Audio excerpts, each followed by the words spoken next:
제목을 한번 같이 따라하겠습니다. 마지막 살 길은 있다. 우리 힘차게 믿음으로 외쳐보죠. 마지막 살 길은 있습니다. 자, 우리 옆 사람과 인사하겠습니다. 마지막 살 길이 있습니다. 여러분들이 어려운 일이 있을 때가 있을 거예요. 그 고난이 언제 끝나는가? 나에게 이 고난이 왜 왔을까? 이 고난이 언제 끝날까? 라고 하지만 오늘 말씀처럼 오늘 하나님의 음성을 듣고 여러분의 살아나갈 길이 있음을 아시기를 바랍니다. 할렐루야. 자, 첫 번째 따라하죠. 복음적 삶을 살아라.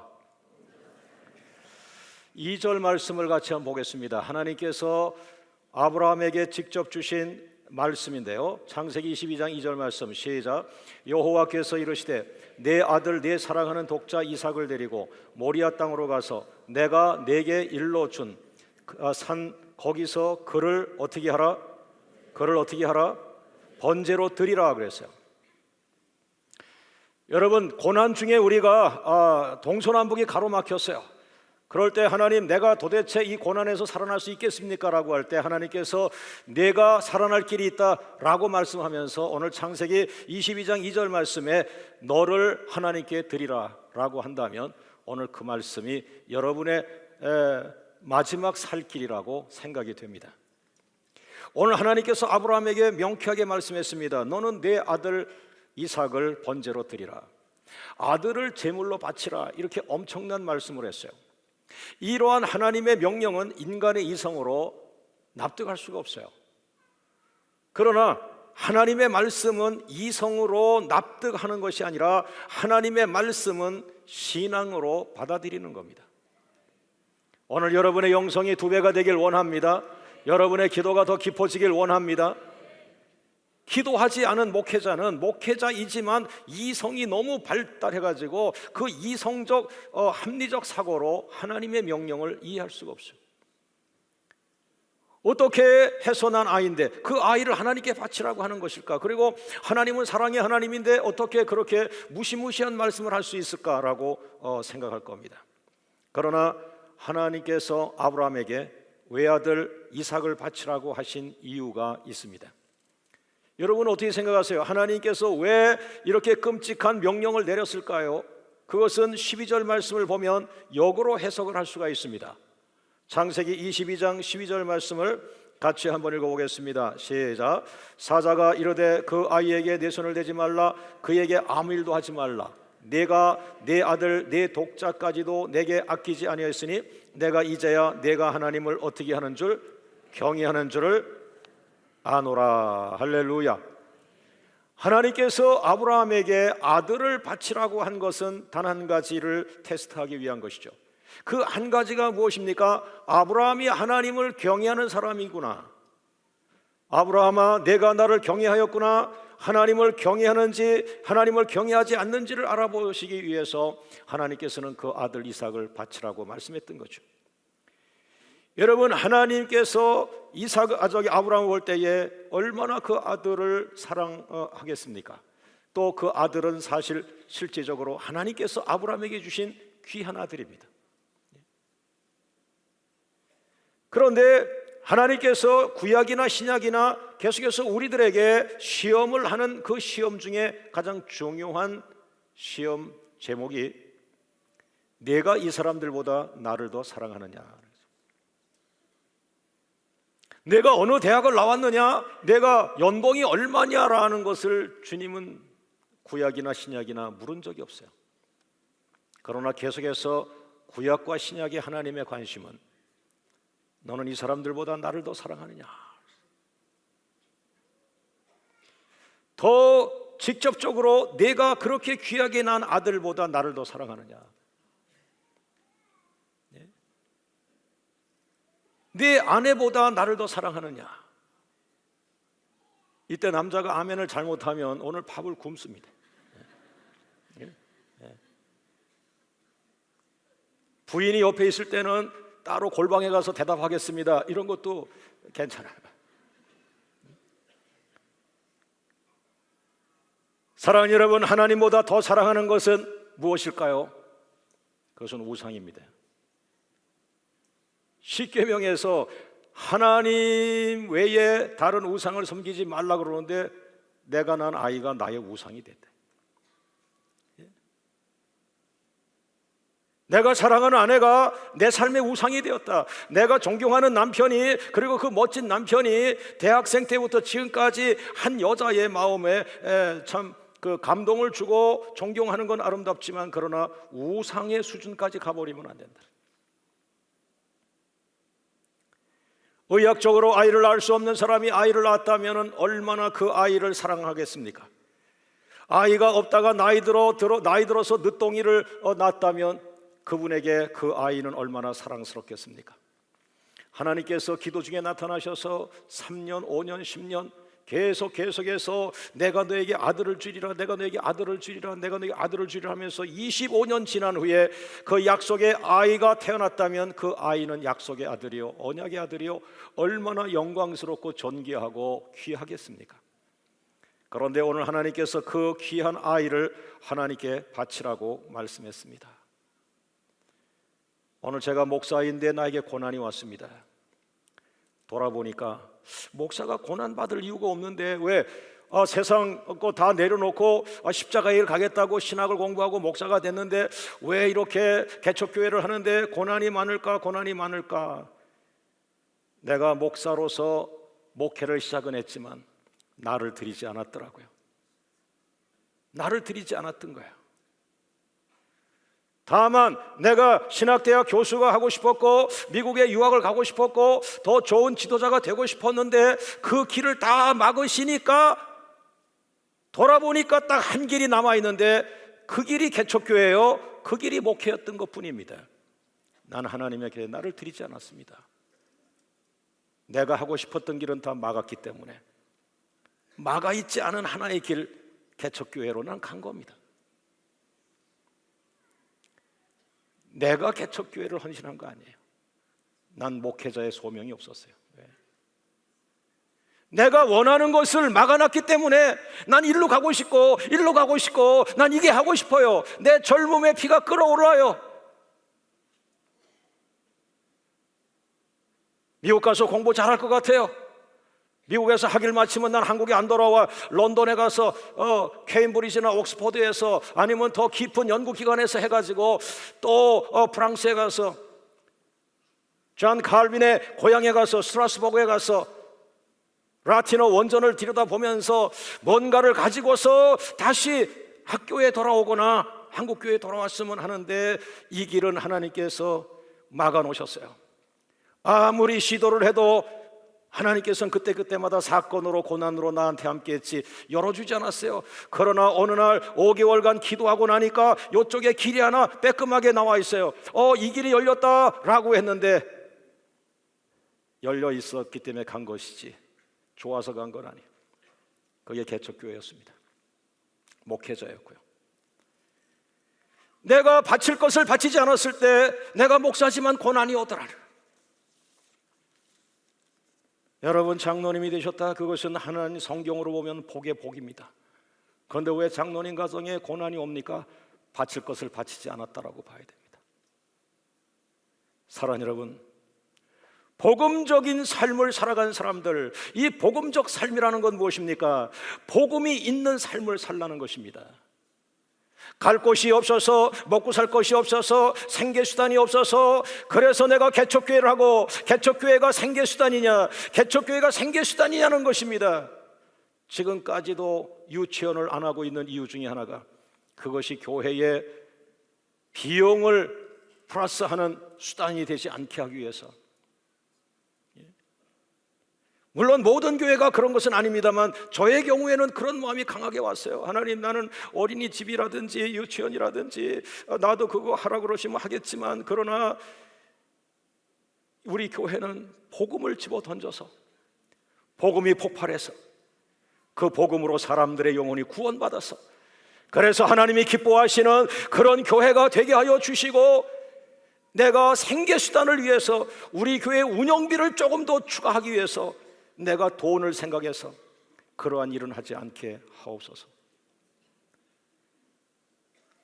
사랑하는 여러분, 저는 33세 나이에 위기가 왔습니다. 제 삶에 위기가 왔어요. 33세에 최대 위기가 찾아왔어요. 아니, 왜 목사가 됐는데 이렇게 고난이 많지? 교회를 한다는데 하나님이 왜 안 도와주시지? 여러분, 이론적으로 하나님이 고난 줄 이유가 없어요. 하나님이 좋아하시는 하나님의 집 설교한다고 그러죠. 성찬하고 예배한다고 하죠. 개척교회 한다고 그러죠. 또 이 길 저 길 안 가고 목사가 된다고 그랬죠. 목사가 헌신하며 개척교회 하는데 왜 고난이 있을까요? 하나님을 속일 수 없어요. 내 안에는 복음이 없었어요. 복음적 삶이 없었어요. 결혼했기 때문에, 아이들이 있기 때문에 나도 이제는 뭔가를 해야 된다라는 그 생각이 작기는 했지만 그래도 그런 생각이 없지 않았다는 거죠. 여러분, 복음적 삶이라는 것은 십자가의 삶을 살아가는 것이고 예수님의 희생의 삶이 담겨있는 삶을 복음적 삶이라고 해요. 하나님, 내 안에는 복음적 삶은 없었습니다.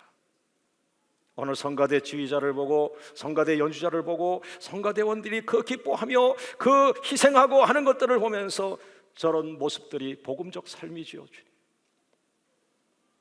십자가 없이 어찌 저기를 가겠습니까? 아마 우리 지휘자께서도 여러 번 그만두려고 하셨을지도 몰라. 아마 그랬기 때문에 오늘 이렇게 대화가 되겠지. 누가 좋아서 하겠어요. 같이 편하게 앉아서 예배 드릴 수도 있지만,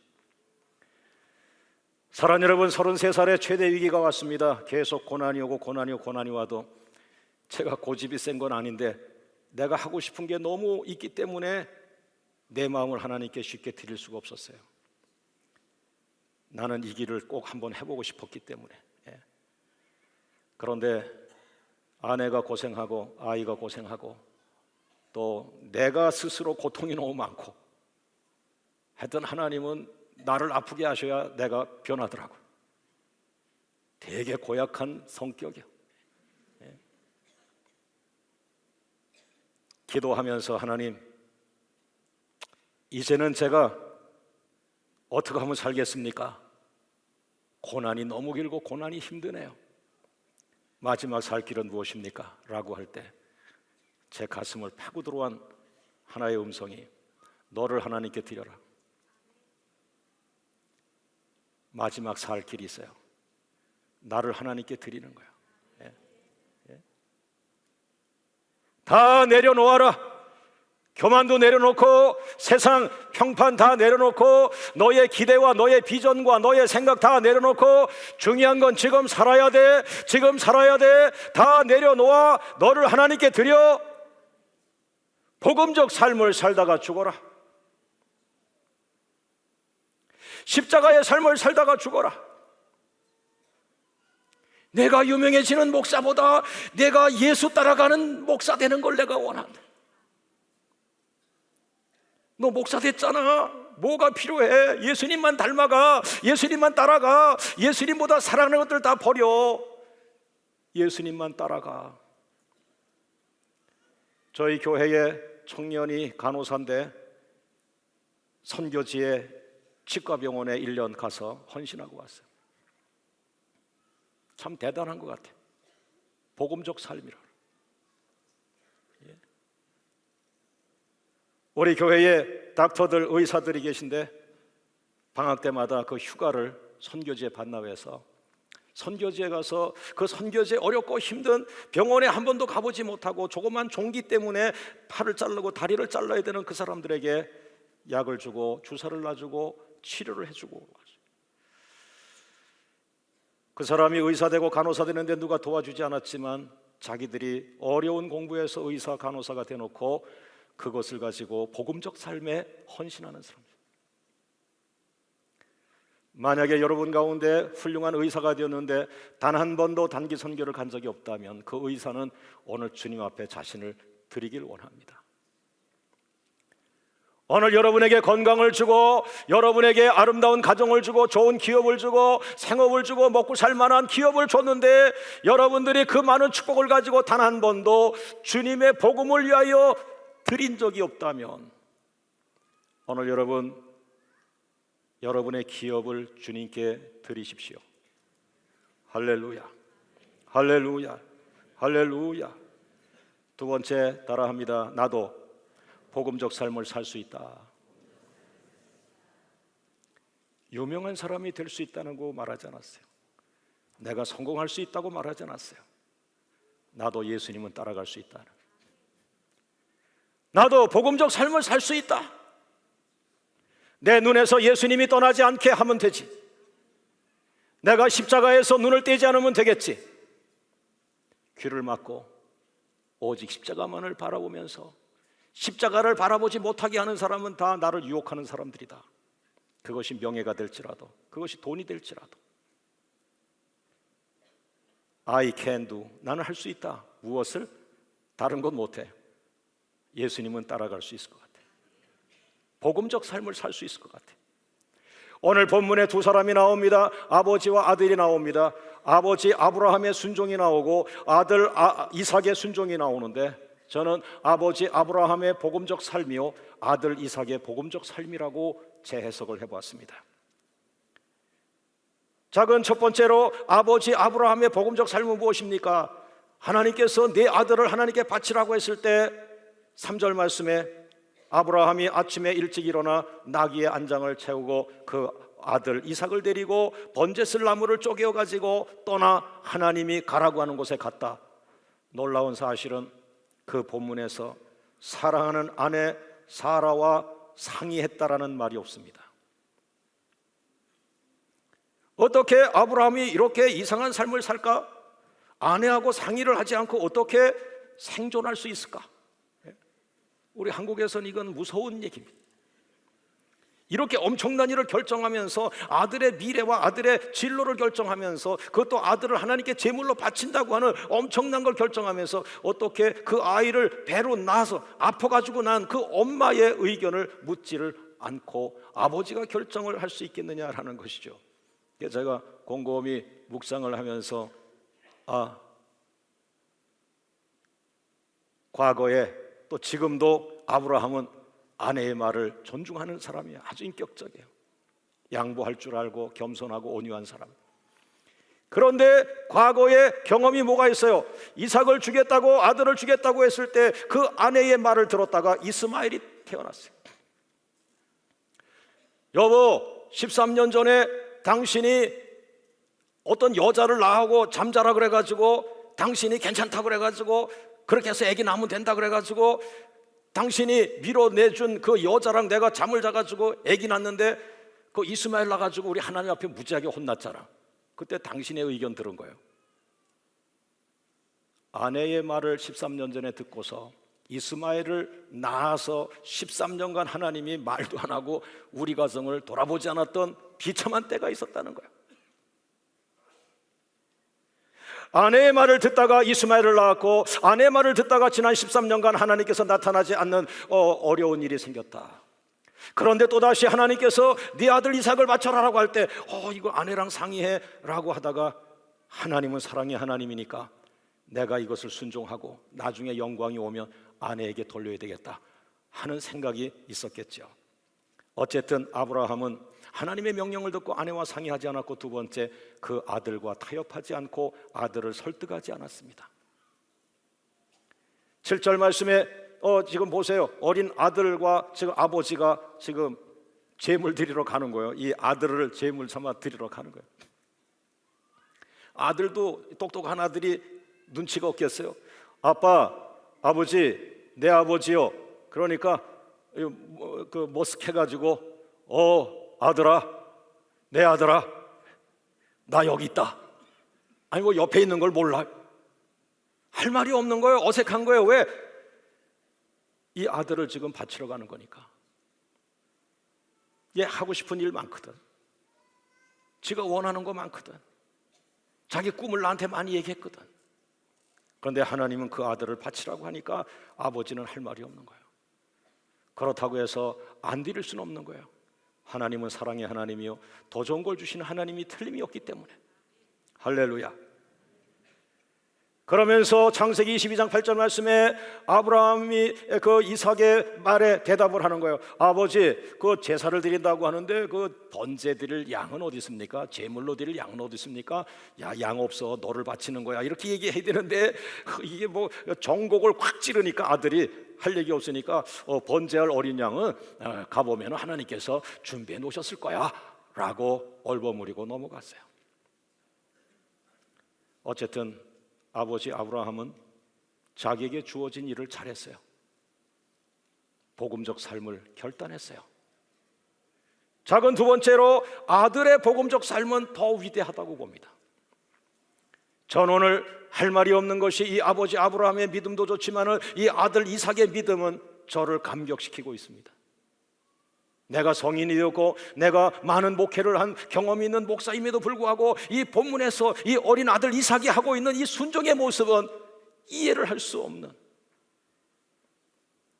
이 아이는 생각이 없는 아이인가? 이 아이는 꿈이 없는가? 이 아이는 혈기가 없는가? 이 아이는 자기 생각, 자기 고집이 없는가? 어떻게 이 아이는 이렇게 순순히 순종을 할 수 있는 것인가?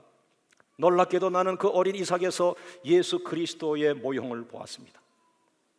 우리 예수님이 그러셨어요. 사람이 할 수 없는데 예수님은 그렇게 하셨어요. 이 어린 아들 이삭이 어떻게 했습니까? 6절 말씀에 번제나무를 가져다가 그의 아들 이삭에게 지우고, 따라합니다, 자기의 십자가를 지고 나갔다. 어린 아들 이삭이 자기의 십자가, 자기가 죽을, 자기를 불에 태워서 없앨 그 번제 나무단을 자기가 짊어지고 나갔다고 하는 것은 예수 그리스도께서 십자가를 짊어지고 해골의 곳 골고다를 향해 가는 모습과 같지 않는가? 두 번째, 골고다 언덕까지 이 아들은 나가게 됩니다. 9절 말씀에 하나님이 그에게 일러주신 곳에 이른지라 그곳은 어디입니까? 모리아 땅이라고 말했습니다. 여러분, 모리아 땅은 어떤 곳이죠? 모리아 땅은 이삭을 하나님께 제사 바친 곳입니다. 더 나가서 역대하 3장 1절 말씀에 솔로몬이 성전을 건축한 곳입니다. 영적인 의미로 보면 신약 성경에 예수 그리스도께서 어린 양으로 희생제물이 되셨던 골고다 언덕을 의미할 수가 있습니다. 작은 세 번째, 따라합니다. 십자가 제단 위에 자신을 제물로 바쳤다. 창세기 22장 9절 말씀 보니까 아브라함이 그곳 제단을 쌓고 나무를 불 붙이기 직전에 나무를 다 쌓아놓고 그 제단 위에다가 자기 아들 이삭을 결박해서 밧줄을 묶어가지고 제단 나무 위에 올려갔다 놨다. 여러분, 10대 청소년 티네이저의 가슴은 불덩어리가 있습니다. 자기가 하고 싶은 것을 못하게 하면 엄마, 아빠 이길 수 없습니다. 티네이저들의 가슴은, 청소년들의 가슴은 우리가 이길 수 없습니다. 불같은 꿈들이 그 아이들 속에 있습니다. 그런데 그 강한 청소년의 한 사람이었던 이삭은 아버지의 이해할 수 없는 행동을 얼마든지 뿌리치고, 아버지는 아버지고 나는 납니다. 아버지 비전이 내 비전 아닙니다. 나 하고 싶은 게 있습니다. 뛰쳐나갈 수 있음에도 불구하고 이 아들은 순순하게 손을 내밀고 밧줄로 자기를 묶게 하고 순순히 자기가 도와줘서, 아버지를 도와서 자기가 제단 위에 제물로 올라가서 아버지가 죽이도록 이 세상의 죄를 짊어지고 가는 어린 양 예수 그리스도의 모형을 그가 우리들에게 보여주고 있어요.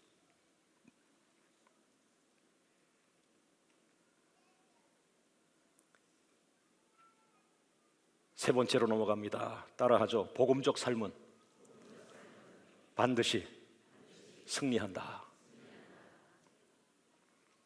내가 나온 대학 때문에 내가 승리하는 게 아니에요. 내 안에 있는 복음적 삶이 나를 승리하게 만들어. 광명교회 사이즈가 승리하게 하는 것이 아니라 광명교회 안에 있는 생명력, 복음적 삶, 이것이 이 교회를 지탱케 하는 거예요. 할렐루야. 오늘 여러분이 의지하는 것은 껍데기입니다. 여러분이 의지하는 명예와 권세와 돈, 재력, 땅, 부동산, 건물 껍데기예요. 여러분을 아직까지 견디게 하는 것은 작을지 몰라도 여러분의 가슴에 있는 복음적 삶이에요. 오늘 여러분의 안에 있는 그 예수의 생명이, 복음적 삶이 여러분을 다시 깨어나기를 원합니다. 알 속에서 여러분을 깨뜨리고 나오길 원합니다. 할렐루야. 따라합니다. 복음적 삶은 반드시 승리한다. 할렐루야. 우리 하나님 감사합니다. 박수로 한번 영광 돌리시고, 하나님 감사합니다.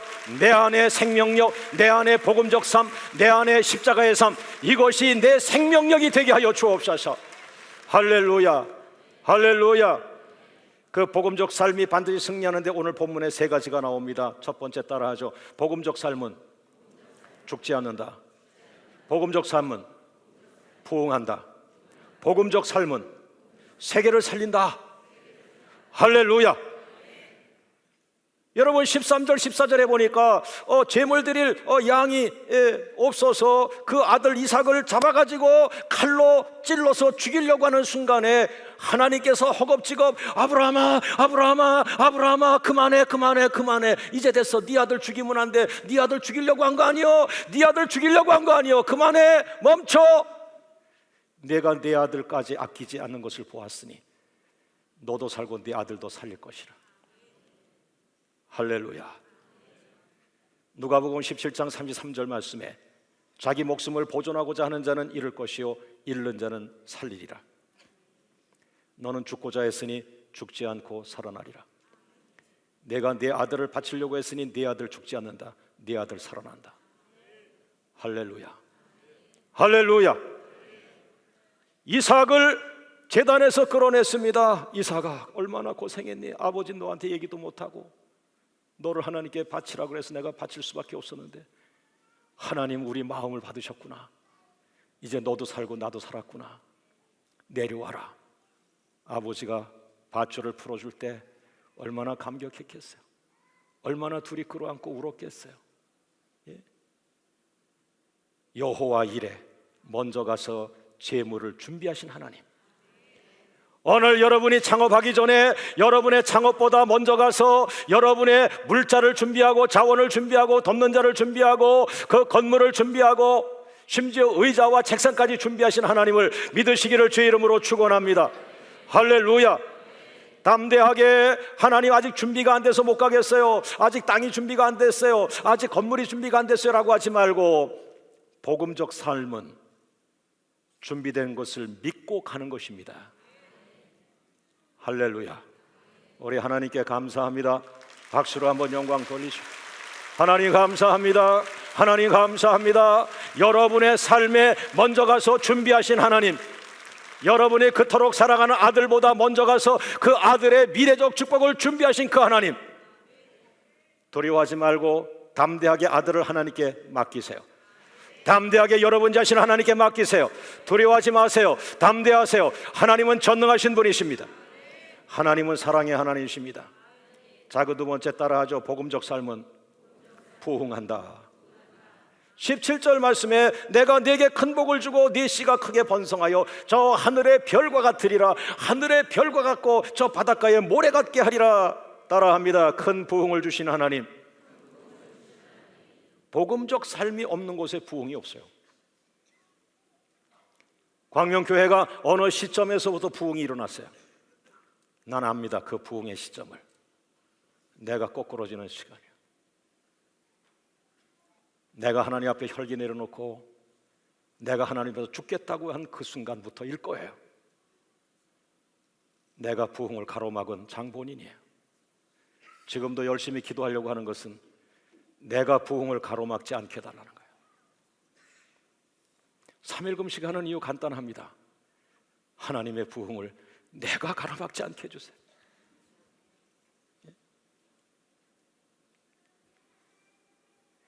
한 사람이 십자가를 지고 하늘에 썩어지는 미랄이 땅에 떨어져 죽으니까 12명이 되었어요. 그 12명이 십자가를 짊어지고 복음적 삶을 살기 시작하니까 120명이 되었어요. 그 120명이 10일간 기도하며 성령의 사람이 되어 복음을 쫓아가기 시작했어요. 그 120명이 3,000명이 되었어요. 3,000명이 예수 예수 예수 예수의 찬양을 부르며 예수 이름을 높이며 나갔어요. 그것이 5,000명이 되었어요. 그 다음에 많은 무리가 되었어요. 그 다음에 도시 단위로 역사가 일어나게 되었어요.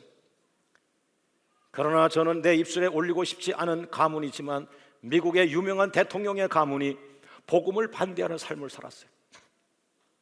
미국은 기독교 국가임에도 불구하고 미국 대통령이 되셔가지고 복음을 반대하는 삶을 살았는데, 그 가문은 놀랍게도 온갖 사고, 비행기 사고, 자동차 사고, 또 암살, 수없는 그런 있을 수 없는 일들이 그 가문에 떨어져서 명문 가문에서 바닥으로 내려 떨어지는 멸망하는 가문으로 가버리고 말았다는 거예요. 그러나 오늘 여러분과 제가 하나 결단합니다. 하나님, 내가 살기 위해서라도 복음적 삶을 살겠습니다. 나를 주님께 드리겠습니다라고 결정하는 순간부터 여러분 자식들이 잘 될 겁니다. 하나님은 그 사람과 그 자손과 그 가문을 귀하게 여길 것입니다. 할렐루야, 할렐루야, 할렐루야. 의정부 땅에서 세계적인 명문 가문들이 탄생하기를 주의 이름으로 축원합니다. 그리고는 자손들에게 그 이야기를 가르쳐 주세요. 평생 하나님을 반대하지 말라고, 복음의 일을 반대하지 말라고. 할렐루야. 자, 오늘의 마지막입니다. 따라하죠. 복음적 삶은 세계를 살린다. 창세기 22장 18절 말씀 보니까 내 씨로 말미암아 내가 하나님께 드리려고 했던 그 이삭이라는 아들 한 사람 때문에 천하 만민이 복을 받으리라. 내가 하나님께 드리려고 했던 그 아들 한 사람 때문에 아시아가 살 것이요, 유럽이 살 것이요, 아프리카 살 것이요, 미국이 살 것이요, 그 아들 한 사람 때문에 세계 만민이 살아날 것이라. 복음적 삶을 살았기 때문에 그 아버지의 복음적 삶, 아들의 복음적 삶 때문에 그 두 부자를 통해서 세계가 살아난다고 말했습니다. 처음에는 어디가 살았습니까? 바울이라고 하는 사람이 복음적 삶을 살기로 하고 자기의 명성과 자기의 학문과 자기의 모든 권세를 십자가에 집어던지고 배설물처럼 여기고 다 버리고 복음을 위해 살겠습니다, 복음적 삶을 살겠습니다 결단하는 순간 사도 바울은 아시아를 가기 시작했습니다. 아시아 가기 전에 또 마게도냐 유럽으로 가기 시작했습니다. 그래서 복음은 사도 바울을 통해서 마게도냐 빌립보를 시작으로 해서 유럽을 갔습니다. 유럽은 동네가 아닙니다. 대륙입니다, 여러분. 유럽에서 그 다음에 아프리카라고 하는 대륙으로 갑니다. 오세아니아라는 대륙으로 갑니다. 그 다음에 저 바다 건너 대서양 건너 북미 노스 아메리카로 갑니다. 그 다음에 중미 중앙아메리카, 그 다음에 남쪽 아메리카 중남미로 갑니다. 다시 그것이 태평양 건너 아시아로 옵니다. 한 사람이 아들 하나를 드렸는데 그 작은 아들 하나가 유럽을 살리고 오세아니아를 살리고. 아멘 좀 하면 좋겠어요. 다시 합니다. 여러분, 보잘것없는 할아버지가 뒤늦게 낳은 늦동이 하나를 하나님께 바치는데, 그 늦동이 하나를 하나님께 바쳤는데 그 늦동이 하나가 유럽을 살리고요, 오세아니아를 살리고요, 아프리카를 살리고요, 저 북아메리카를 살리고요, 저 중미 남미를 살리고요, 다시 태평양 건너와 아시아를 살리고요. 그 아버지는 아들에게 뭘 준 거예요? 최고의 선물을 준 거예요. 저는 오늘 여러분에게 최고의 선물을 주고 있어요. 놓치지 마세요. 결단하세요.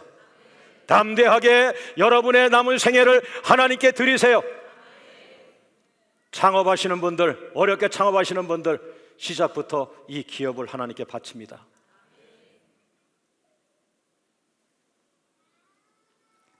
교회를 내가 키우려고 했습니다. 기업을 내가 키우려고 했습니다. 아이들을 내가 키우려고 했습니다. 그는 내 품을 벗어날 수 없습니다. 교회를 내가 키우려고 했다면 교회는 내 수준을 넘어갈 수 없어요. 내가 기업을 키우려고 했다면 그 기업은 내 수준을 넘어갈 수 없어요. 그러나 그 기업을 하나님께 맡기면 월드 기업이 돼요. 세계 기업이 되는 거예요. 내 사랑하는 아이를 내가 키우는 것이 아니라 하나님께 맡기겠습니다라고 할 때 그 아이는 하나님 품 안에서 세계적인 지도자가 될 것입니다. 글로벌 리더가 될 것입니다. 담대하게 여러분의 기업을 여러분이 끌어안고 있지 마세요. 그 기업을 하나님께 던지세요. 하나님께 바치겠습니다. 돈은 여러분이 쓰시면 되잖아. 기업만 하나님께 바치고, 할렐루야, 그 기업이 글로벌 기업이 될 것이에요. 우리 하나님 감사합니다. 박수로 한번 영광 돌리시고, 하나님 감사합니다. 하나님 감사합니다. 두려워하지 마세요. 담대하세요. 담대하게 여러분의 자식을 하나님께 맡기세요. 여러분 자신을 담대하게 하나님께 드리세요. 할렐루야. 저는 광명교회를 이미 하나님 앞에 올려드렸습니다. 하나님께서 이 교회를 하나님의 스케일로, 하나님의 레벨로 올리실 겁니다. 믿습니까? 결론적으로 복음적 삶을 살고 있는 사람들에게 기적이 일어나고 있어요. 나를 주님께 드리겠습니다라고 결단하는 순간 기적이 일어나겠죠. 내 기업을 하나님께 바치겠습니다라고 결단하는 순간 그 기업의 문제들이 끊어지고 해결이 다 되어버렸어요. 하나님께 자기 자신을 드린 사람들에게 어떤 기적이 일어나고 있습니까? 요나가 고난 끝에 죽지 못해 자기 자신을 바닷속에 던져 자기를 집어 던지는 순간에 환란이 끊어지고 폭풍우가 멈춰버렸어. 삼손이 여자를 너무 좋아해가지고 이 여자 저 여자 이 여자 저 여자 사명은 잃어버리고 여자 따라 산만리, 야 여자 예. 그러다가 결국에 마귀가 떼거지로 이 삼손을 뒤집어 씌워가지고 삼손은 눈알이 뽑히고 비참해졌어요. 잘생긴 사람들 조심하세요.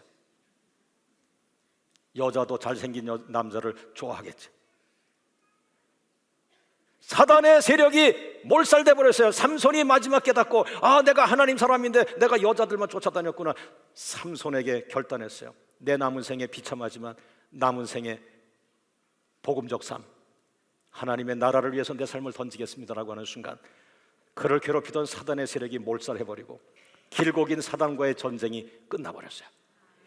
엘리야가 자신을 하나님께 드렸을 때에 갈멜산에 하나님의 불이 임했습니다. 이번 3일 금식기도에 참여하는 자들마다 하나님의 능력을 체험하길 원합니다. 하나님의 임재가 임하길 원합니다. 하나님의 생명이 임하길 원합니다. 할렐루야. 어린 사무엘이 자신을 하나님께 바쳤을 때에 민족 최고의 영적 지도자가 되었습니다. 사도 바울이 자신을 하나님 앞에 던졌을 때에 세계 선교의 아버지가 되었어요.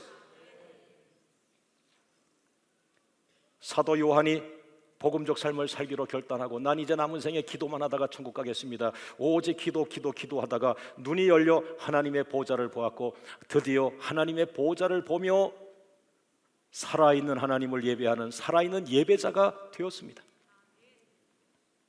끝으로 여러분과 저의 구주 예수 그리스도께서 고난의 길을 자처하고 십자가의 길을 자처하고 복음의 삶을 살아가셨을 때에 예수 그리스도 한 분 때문에 인류가 구원받는 길이 열렸습니다. 두려워하지 마세요. 여러분의 삶을 하나님께 던져도 죽지 않습니다. 전능하신 하나님, 사랑이 많으신 하나님, 내가 원한 것보다 더 좋은 걸 주신 하나님, 죽은 자를 살리신 하나님, 번성케 하신 하나님, 우주적인 축복의 하나님, 그 하나님을 향하여 두려워하지 말고 담대하게 자신을 던지세요. 할렐루야. 죽지 않습니다. 하나님께 자신을 던지는 자에게서 부흥이 일어나고 열매가 맺히고 꽃이 피고 마지막 때 여러분의 가문까지 살리는 축복의 통로, 축복의 근원 될 줄로 믿습니다. 따라할까요? 복음적 삶을 살 준비가 되었습니다. 다시 한번 크게, 주님, 내가 여기 있습니다. 주님, 말씀하옵소서. 주님, 순종하겠나이다. 따라가겠나이다. 나를 드립니다. 하나님 감사합니다. 하나님 감사합니다. 하나님 감사합니다. 하나님 감사합니다. 오늘 여러분과 제 속에 있던 사단이 떠나길 원합니다. 우리를 묶고 있던 사슬들이 풀어지길 원합니다. 여러분 앞에 놓여있던 장애물들이 예수 이름으로 떠나길 원합니다. 오늘 광명성도 몸속에 있던 암병, 죽음의 병들이 예수의 이름으로 떠나기를 제 이름으로 축원합니다. 기업의 현장에 물질로 여러분의 목을 죄고 있던 물질의 문제들이 안개처럼 사라지기를 제 이름으로 축원합니다. 다시 한번 하나님 영광 받으시옵소서. 하나님 영광 받으시옵소서. 할렐루야, 할렐루야, 할렐루야. 여러분, 주보에 인쇄물로 나갔죠. 수요일, 목요일, 금요일 3일 금식하는 자들의 명단이 나갔는데 1교구에 101명을 포함해서 15교구까지 1428명이 3일을 금식하겠다고 작정했습니다. 물론 여러분이 형편이 교회 와서 금식할 수 없는 분들은 있는 곳에서 금식을 하시되, 제가 도움의 말을 드린다면 밥은 들지 마시고 물은 좀 드세요. 물. 제가 얼마나 고약한지 금식할 때도요, 그 성질이 나와 물도 안 먹어. 그러니까 물 안 먹고 하니까 얼굴이 새카매지더라. 예. 그러나 그때는 물도 먹을 수가 없었어요. 너무 고난이 깊어서. 네. 이번에 물은 좀 드세요. 물을 먹으라 그래도 물을 먹을 수 없는 사람은 먹지 마세요. 길이 열려요. 할렐루야. 우리 합심해서 한번 기도합니다. 하나님, 마지막 살 길을 주시옵소서. 이 끈질긴 사단의 세력들이 좀 나를 떠나게 하여 주옵소서. 나를 드리겠습니다. 내 남은 생애를 드리겠습니다. 우리 아들의 생애를 드리겠습니다. 우리 아들을 세계적인 축복자를 만들어 주옵소서. 광명의 아버지들 기업으로 고통받고 있는데 그 기업 끌어안지 말고 하나님께 던지게 하옵소서. 그 기업을 하나님께 맡기게 하여 주옵소서. 그래서 묶여있는 물질대 문제들이 해결되게 하여 주옵소서. 다 같이 주님 부르며 마지막 길을 헤쳐나갑니다. 주여, 주여,